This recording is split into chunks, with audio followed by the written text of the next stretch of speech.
大家好，欢迎来到丽丽厨房，我是丽丽。阳春3月，万物都呈现出一片生机勃勃的景象，豌豆也在这个时候逐渐成熟，走向了家家户户的餐桌。豌豆大多时候大家都只会炒着吃，今天分享一个豌豆您从没吃过的做法，这个做法您更没见过，出锅比包子还要好吃，一起来看看我是怎么做的吧。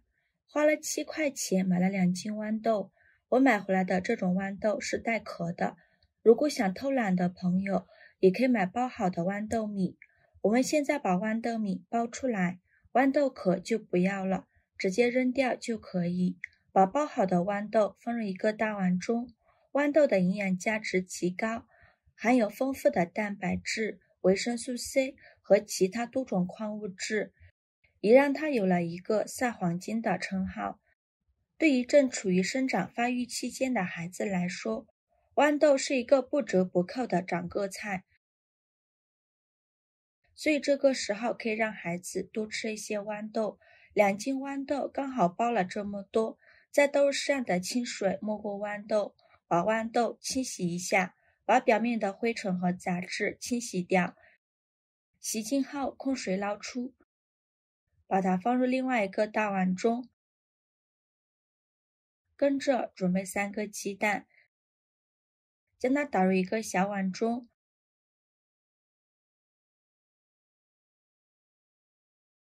用筷子搅散，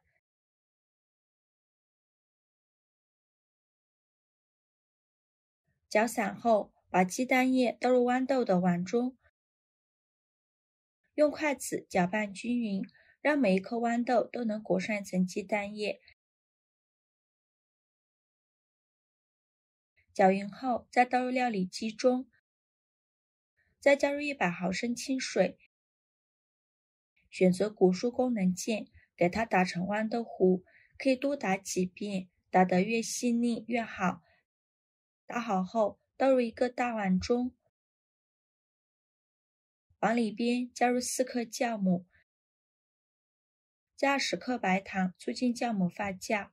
喜欢吃甜的可以多放一些，用筷子搅拌均匀，搅拌至酵母溶解。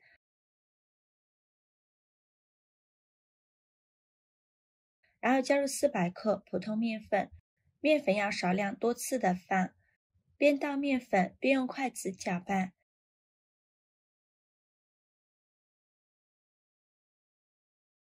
给它搅拌成这种大面絮状。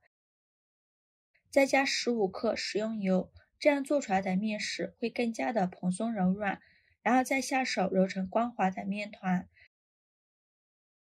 给它揉成一个软硬适中的光滑面团就可以了。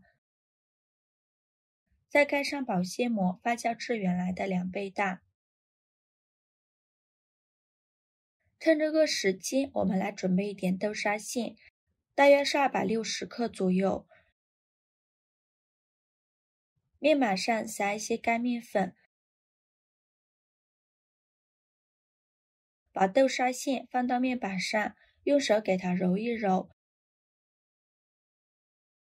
再搓成长条，也不用搓得太细了，像这样的长条就可以。用手揪一小把豆沙馅，用手捏一捏，再搓成小圆球，大约是60克左右，给它搓成和乒乓球一样大小的小圆球就可以。全部做好后放入盘中，放一旁备用。现在我们的面已发酵好了，体积已变大了许多，里面呈蜂窝状。面板上撒一些干面粉，把面团放到面板上，给它好好揉一揉，拍拍气，尽量多揉一会儿，这样做出来的面食会更加的蓬松暄软。然后再给它搓成长条，像这样不粗不细的长条就可以。再分成4个大小均匀的面剂，最好留一个大一点的面剂。切好后取一个面剂，给它放到面板上，给它由外向内揉，把底部收严实，再翻过来整理成圆形，像这样圆溜溜的小面团就可以。给它放一旁备用。全部做好后，取最开始揉好的面团，剩下的盖上保鲜膜，防止风干了。把面团放到面板上，用手轻轻按扁，再取出擀面杖，稍微擀一下，擀成一个薄一点的面饼。然后再放上刚做好的豆沙馅，像包包子一样给它收口，把收口处捏紧实了，防止露馅。再放到面板上好好整理一下，再用手轻轻按扁，然后取出擀面杖，给它擀薄擀大。擀的时候动作要温柔一些，不要把豆沙擀出来了，擀成厚度约3毫米左右就可以，像这样的厚度就可以了。依次用同样的方法，把剩下的面团都包上豆沙馅，再擀成一个薄一点的大圆饼，然后取最大的那张面饼放到面板上，在表面刷一层食用油，边缘1厘米的地方不要刷食用油。刷好后再把面片放上来，在表面再刷层食用油，一直这样重复操作。放一张面饼，刷层食用油，直到放上最后一张面饼。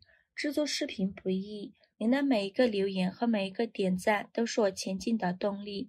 如果您觉得我分享的视频对你有帮助的话，请您给我点个赞，关注我一下吧，非常感谢您的支持。全部放完后，在边缘刷一层清水，起到粘合的作用。然后用底部最大的那张面饼包起来，收口处用手按压一下，把它压得紧实一些。然后再给它翻一面，在表面刷一层蛋黄液，这样看着会更好看。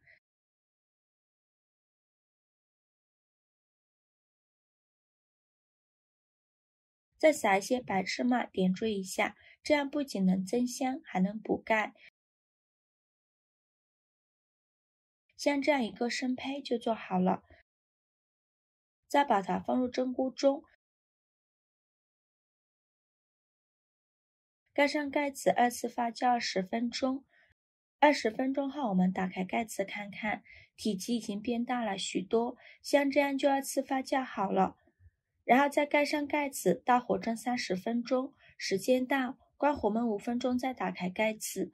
哇，好香啊！浓浓的豌豆香味扑鼻而来，用手按压能迅速回弹，说明就已经蒸熟了。其实这样吃起来已经很香了，但是为了吃着更香，我们再给它烙一下，先把它取出来。平底锅预热，倒入少许食用油，用刷子刷均匀。油热后，把面饼放入锅中，开小火慢烙，先给它烙2分钟，2分钟后给它翻一面，再烙2分钟，2分钟后再给它翻一面，烙至2面金黄就可以出锅了。因为是已经蒸熟的，不需要烙太久，再把它取出来放到面板上。